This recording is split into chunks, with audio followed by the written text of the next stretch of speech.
If you want to create a brand new workbook, different from the one that you're currently working in, you click the New button, which causes Excel to create a new workbook in addition to the one that you already had.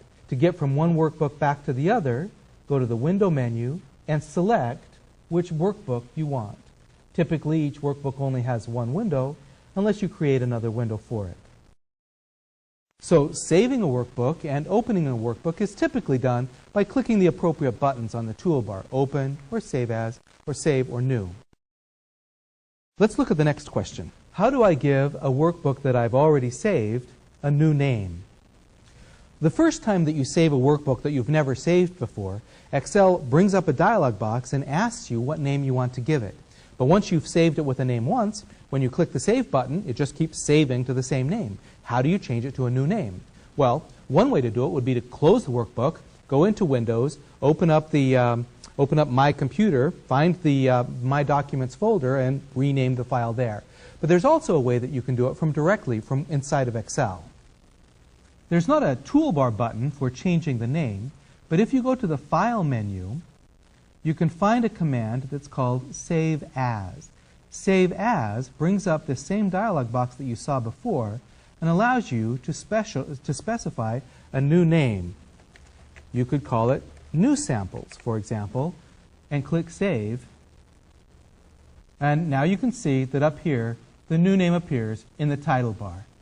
Of course, when you use Save As to give your workbook a new name, that doesn't really rename it. The old one is still there.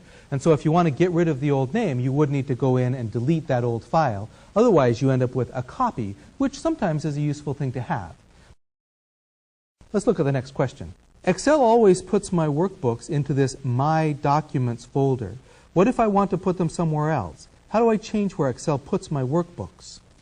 The My Documents folder is simply a default location that Excel offers you to put your documents so that you don't store them in the same place as the Excel program files, which is a bad habit that many people have gotten into.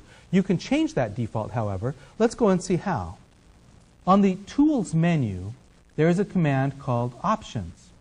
The Options command takes you to a dialog box that stores many of the defaults for Excel. Change to the tab that says General. This tab shows you a number of things about Excel, such as this is the place where you specify the number of sheets that you get in a new workbook. Typically it's 3. And also remember that we've seen the recently used file list shows 4 recent files. You can change that up or down. But the part we're looking at right now is this default file location. As a default, Excel puts this in as C:/My Documents. You can change this to any directory or folder that you want, or you can select the entire contents and delete it, in which case Excel will always just save the documents, or default to save them, in the current folder that you already happen to be in. That happens to be the way that I like it. Click OK to accept the changes. Excel allows you a lot of options for working with workbooks.